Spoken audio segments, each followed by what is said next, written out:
why did you call Hard Station Hard Station? Well, it's funny. I had the title for the album before I had the song Hard Station written. I knew I was going to call the album Hard Station, and then I was in the middle of writing a song, and it suddenly occurred to me to use the phrase. The phrase means, it's a phrase which is used in English as is spoken in Ireland, but not outside Ireland.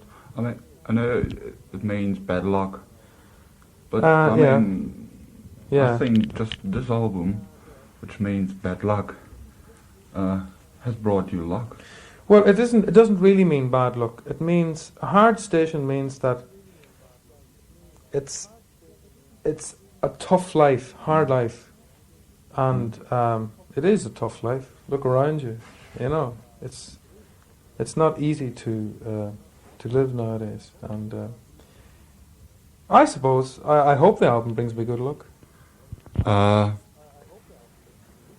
lot of people say, as well as your record company says, that this record is a step forward to rock music.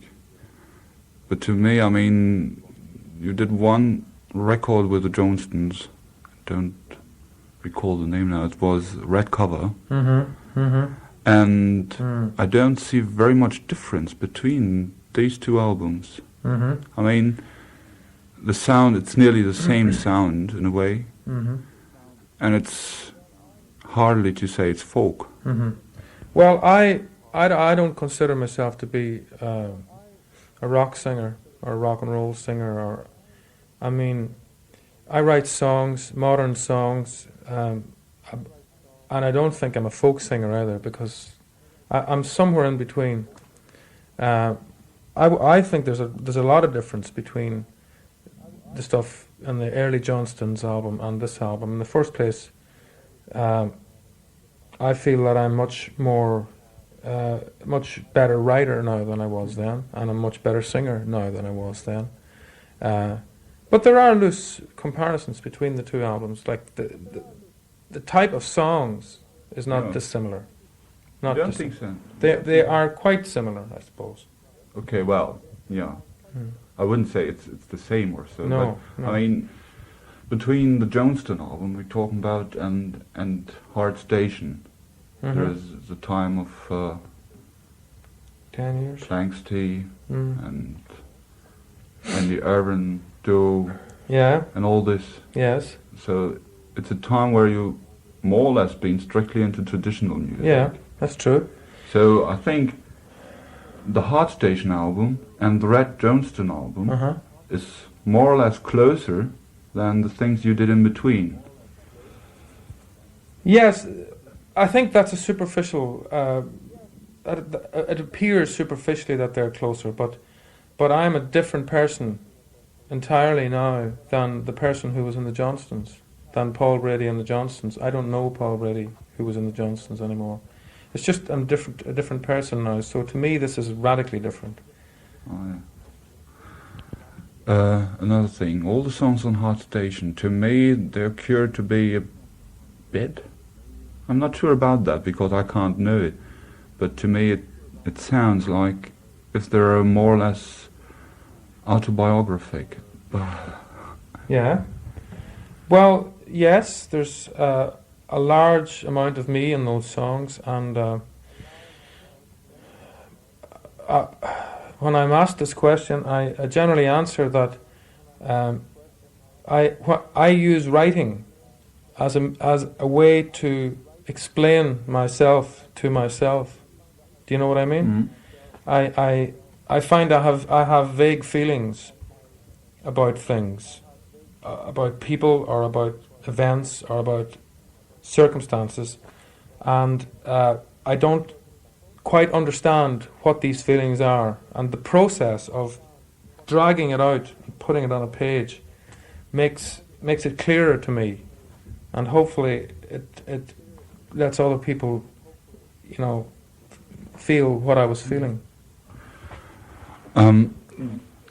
Again, this album, in a way, well, to me it's not astonishing that you did an album like that. Mm-hmm. But I think to most of these so-called folk freaks, Yeah. it is more or less astonishing that you did an album like that. Yes. So that Have you didn't... have you like heard these reports? Have you heard? Well, from some, but Yeah. not by people which we could call, let's say, hard folkies. Yeah, I see. You see, so a lot of people, friends of mine who folk friends, Mm-hmm. liked it. You know, Yeah. they were really keen after it. Yeah. What they didn't know was that the record is out in Germany. Yeah. So they all knew only the English Yeah. and Irish pressings. Yeah, I see. So they were really happy when they heard it's out in Germany Yeah. as well. But, They were astonished, you said. you know, Yeah. because it's you see all the Andy Irvine record, Paul Brady, Yeah. well, few of the Planxty, Mm-hmm. but they've never been released in Germany. Mm. So in a way it's Yeah. astonishing now that Yeah. you look into the paper and see Paul Brady. Yes. That it's Over an album here. like this. Yeah. Yeah. So that's why it is astonishing. But the question in it is, although you use electric guitars a lot and Mhm. synthesizers and Mhm. everything like that, to me it is like there's still some roots in the tradition somewhere. Very strongly. Very strongly. Well, if you just listen on the upper side, you won't hear Mm. it. But I mean, if you dig into the songs, Good. you find it. Precisely. People have asked me who have tried to say, like, to suggest influences on this album. People have said things like Van Morrison. People have said, well, I mean, that's okay. I have always loved Van Morrison's singing, and I accept that there is a possibility that there are some similarities between my He's voice Irish and as him. well. Yeah. But you're the first person who has noticed that there is a strong influence of traditional forms through this album, and that is quite true. I think that the 10 years I spent doing traditional music have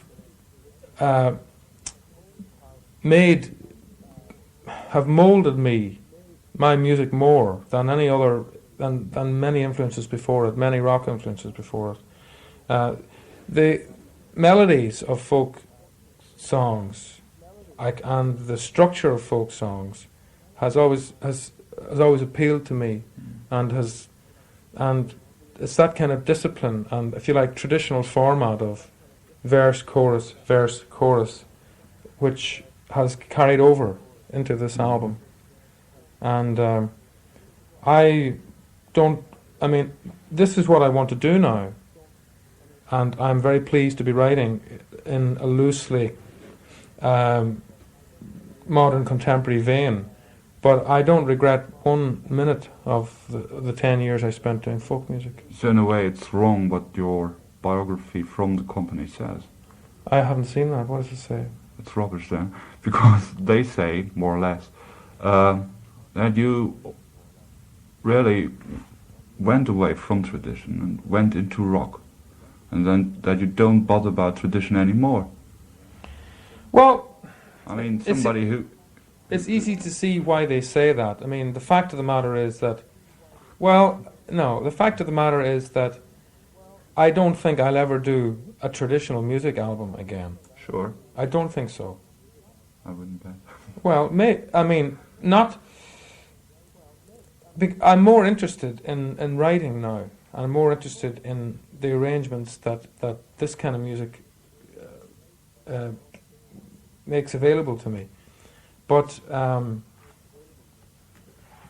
No, it's okay. I just look. okay, I'm just trying to think what to say Sorry. about that. Could you stop it a second? Yeah, of course. Oh, did it? Okay, it's going. Well, I haven't discussed this with the record company, Yeah. but I mean, it would appear superficially that I have stopped being a folk singer, and that I'm now, if you're not a folk singer, you have to be something else, so you're a rock singer. But in a way, you haven't been a folk singer. You've been No. a traditional singer. Well, I don't know what I have. I mean, like, people try and stick me into some Yeah. drawer, but I'm just a singer. I sing songs, I write, I'm Irish, so therefore I sound the way I do. I don't know what I am. I don't know whether I'm a folk singer, a rock singer. And you don't bother about it? I don't care about that. That's for other people to say. And if record companies want to put labels on me, well then that's their job. And I don't really care, you know. Well, you said you won't do a traditional album. I don't think so. I mean, But would you play with the thought of doing a traditional song to put one of the traditional songs on the record again? I might, but I don't think. Ultimately, what I would like to do in a couple of years' time, presuming that I become very successful or very well known, I don't know. I would like to do a concert where I would, in the middle of the concert, send the band off stage, pick up acoustic guitar, and do 2 or 3 folk songs from my early days. That's what I want to do. But I think it's not the right time to do that yet. I need to write some more songs. I need to spend some more time doing this kind of music exclusively, and I need to become better established as a person who writes songs before I can do that, I believe. So, although you said you liked the 10 years of doing traditional music, I think traditional music became a part of you. Yeah, true. So I think you never could actually put it aside. I mean, well, you see, I think it's not put aside, but it's here, it's inside here, and that's the way it's coming out now. I mean, it may not sound like traditional music to you or to anybody else, but to me, that's I've spent my life trying to develop a musical personality for myself so that I could say, this is what I am. I spent many years singing R&B, many years singing rock and roll, singing pop, singing traditional music. And now I have molded all those things into what I am. And this is what I am now. And for me to do an album of traditional music now would only be doing a part of what I am. Do you know what I mean? Yeah, of course. So, and that's why I'm reluctant, having found what I am now, I want to keep what I am, and I don't want to go back ways. I want to go on forwards. So you would exclude the possibility that you ever would play with Planxty again in a concert? In a professional way, yes. I mean, I would never tour with Planxty. I might at one concert, maybe once in a blue moon, get together for one concert somewhere in the future. But so it would be possible already that if somebody went to Dublin, he could see you in the Connors or somewhere. No. No. Well, no. Not the Connors now. Okay, it's a tourist pub, but no. Any of the others? It's unlikely. I haven't. I don't see many of the Planxty people now because. Well, not Planxty. You just go into and play with other people. So, or you go to Doolin, sit down, play with Michael Russell or something like that. No, unfortunately, I'm too well known in Ireland to do that without being feeling uncomfortable. I wouldn't enjoy it because all the time I'd have people coming up talking to me or wanting me to sign autographs and things like that, and it's not something that I would feel comfortable doing. I see. I think you once said that you're not very satisfied with the things Cumhaltas Kiltori Narain did or does. Did I ever say that? I think so, yeah. Oh, I can't remember. Well, I mean, in a way I could understand your... Well, I mean, like Cumhaltas Kiltori Éireann, I don't think about them very much. They were an organisation which were set up in the 50s to preserve Irish music. And they did a very, very good job. They kept Irish music alive when it was in danger of dying. and as such they did a good job. What I thought behind, if you said, I don't know, well, I've read it that you said that. Where did you read this? In a paper. Oh.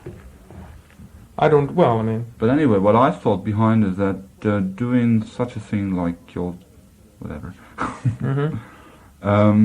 or like the All-Irish Championships, of tin whistle and... Yeah. You mean competitions? Yeah, all these competitions.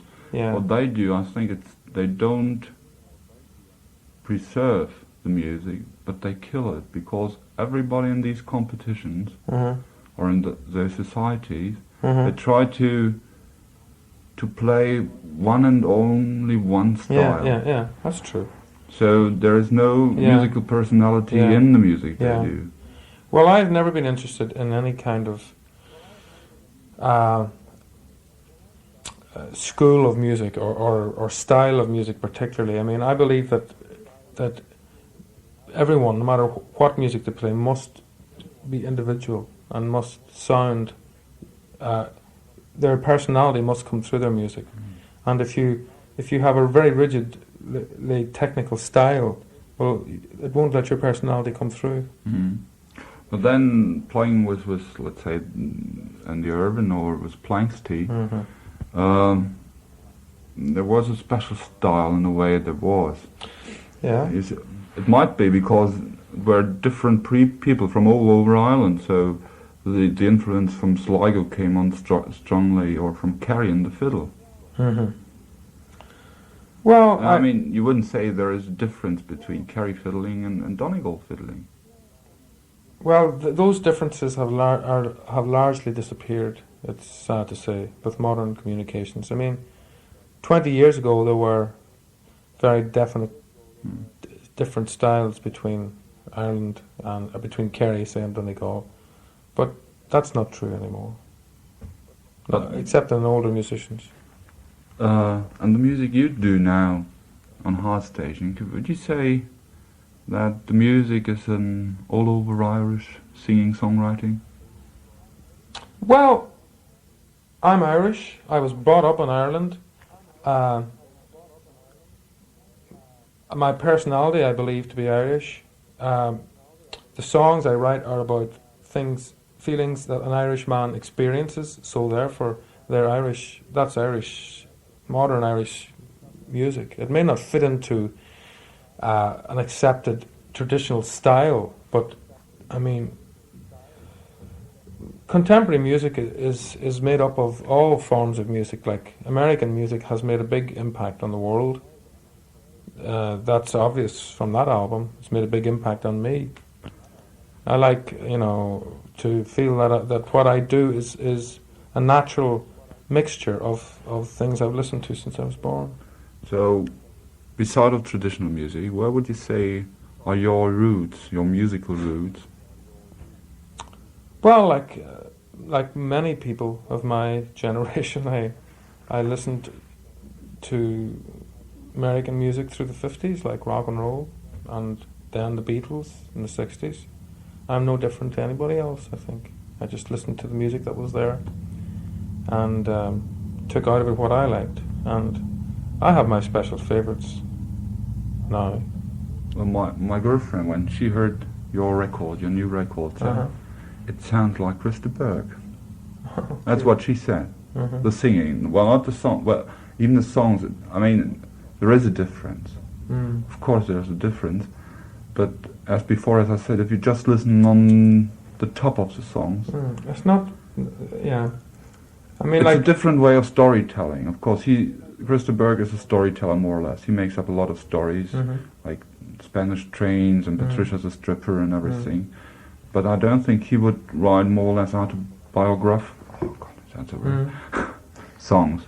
Well, but she sings, or she thought, or to her ear, it was like the singing was like him. Well, I don't see that, but I mean, everybody sees different things, That's true. No, I just wanted to know if you would be offended, or... No, I mean, I don't know an awful lot about what Christie Berg does. You're both Irish, so there is something there in is. you which is the same, more or less. Sure. Because you're Irish. Well, what he does very well. Yeah. And I'm not offended to hear that at all. But it's not something that I think is true. So otherwise you wouldn't go on tour with him, is it right? True? Because I heard rumours Yeah. that you might go on tour with Christie next year. Yeah. I mean, if there wouldn't be any difference, you couldn't go on tour together. True. True, I suppose so, yeah. Be silly, wouldn't it? Yeah. No, I was just asking because I was, well, not shocked, but I was, you could say, astonished when she said. Mm-hmm. Because to me it didn't occur to, like Christie, it's totally different to me. Yeah. Well, I mean, probably. Yeah. So, but I mean, that's what maybe most of the people would say. Yeah, well, I mean, like, until I become established as Paul Brady, well, people will always try and say, well, he's like so-and-so, he's like so-and-so. True. And I mean, like, when people like Mark Knopfler started, people sort of said that, oh, he sounded like Bob Dylan or something. But by the way, you speak more in the Irish dialect than he does. yeah, but like now he has his own identity, and no one says that anymore. True. No, beside the music, what do you do beside the music when you're not doing music? Still reading sociology. No, that's not. That's not yours. That is mine. Is that sociology? I suppose personal it is. and social transformation in the 80s. Yeah, I suppose it is. Well, what do I do when I'm not doing music? I don't have much time. I haven't had much time to do anything except music in the last year, because well, you don't have to think about that. If you do music all the time, I know a Oh, lot no, of like, persons I mean, who do that. yeah, and I like to do things. I like to make, I like to make wine at home and things like that. And Beer. well, no, No, actually, no. no, just wine. And I like to run. I run a lot to try and keep fit. Okay. Yeah, I started recently. I mean, like, in the last 9 months, I've started to look after myself in a way that I hadn't done before. I should do that. And, I feel a lot better. Are you superstitious? Well, what does that mean? Does that mean that I believe in Banshees. what? Banshees. Banshees? No, Ghosts. I believe that. I would say I'm a spiritual person, and that I'm interested in something beyond what I can see and touch. No, that's a question. I mean, I'm always asking Irish people. Yeah, but I mean, I wouldn't say that I'm particularly interested in any one aspect of spirituality, like banshees, or I do believe that there are ethereal presences around us, but it's not something I think about all the time. Being a singer-songwriter puts you in not in a very special position, but it puts you in some position. So, and the songs you're doing, I suppose you're not doing them because you want them for your own. Otherwise, you wouldn't do a record out of them. Is there anything you want to pass over to people with your songs? Yeah, well, it's funny. Once I finish a song, and just go, that's it. The song's not my song anymore.